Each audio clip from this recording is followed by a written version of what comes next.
Good morning to you, good morning to you. We're all in our places with bright, shiny faces. Good morning to you. My mom used to sing that to me in the morning. I just think it's great. Alright, so, let's see. Where are we? Genesis chapter 2.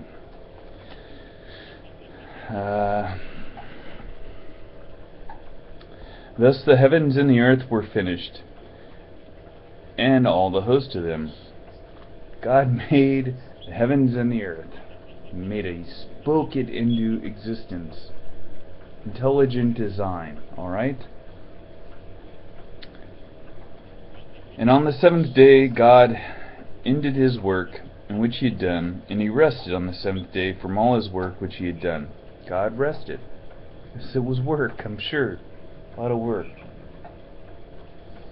And God blessed, he blessed, and spoke good of the seventh day, set it apart. He set that day apart as his own, and hallowed it. He made it holy, because on it God rested from all his work which he had created and done. He set that day aside as holy. I believe I set that day aside as holy because he tells me to. And I also believe that it shows the people that worship the Creator, alright, rather than things that are created. It's a remembrance to God. We remember our Creator on the day he rested from his work from creating us in the 6 days. This is the history of the heavens of the earth, and they were created in the day that the Lord God made the earth and the heavens, when no plant of the field was yet in the earth, and no herb of the field had yet sprung up, for the Lord God had not yet caused it to rain upon the earth. And there was no man to till the ground. But there went up a mist, a fog, a vapor from the land, and watered the whole surface of the ground. So this mist watered the ground. Then the Lord God formed man from the dust of the ground, and breathed into his nostrils the breath, the spirit of life, and man became a living being. We are alive, and we have the Spirit of God in us. That's a special thing. And the Lord God planted a garden toward the east, in Eden delight, and there put the man whom he had framed, constituted. And out of the ground the Lord God made to grow every tree that is pleasant to the sight, or to be desired, good, suitable, pleasant for food. The tree of life also in the center of the garden, and the tree of knowledge of the difference between good and evil, and blessings and calamity.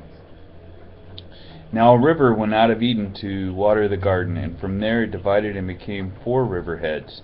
The first is named Pishon. It is the flowing around the whole land of Havilah, where there is gold. The gold that the land is of high quality, bdellium, pearl, and onyx stone are there. The second river is named Gihon. It is the one flowing around the whole land of Cush. The third river is named Hiddekel, the Tigris. It is the one flowing east of Assyria, and the fourth river is the Euphrates. Now I spent a little over 3 years in Iraq, and I got to see the Tigris and the Euphrates often. And it's interesting because it speaks of the Assyrians. I spoke with what's remnant of the what's left of the Assyrian people there in Iraq.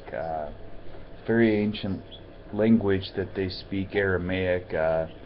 Jesus actually also spoke Aramaic. Oh, it's just so exciting to be there in that land, you know, where cradle of civilization, where people started, right? Where God made us. You know, I got to see the Ur-Chaldees, Babylon.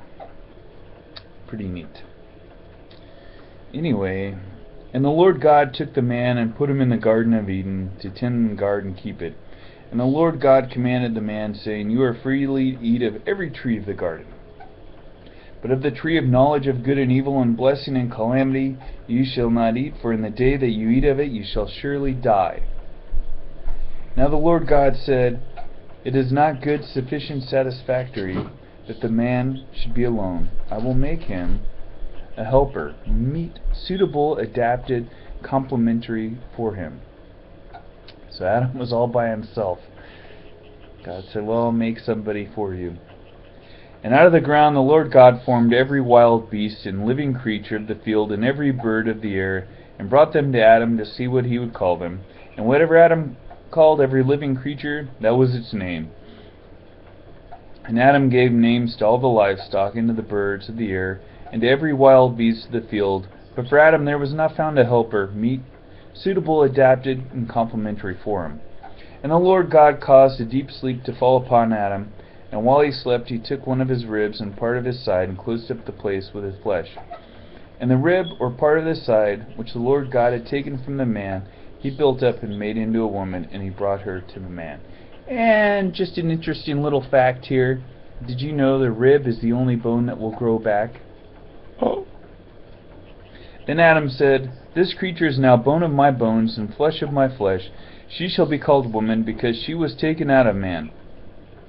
Therefore a man shall leave his father and his mother, and shall become united and cleave to his wife, and they shall become one flesh. And the man and his wife were both naked, and were not embarrassed or ashamed in each other's presence. Bum, bum, bum, bum.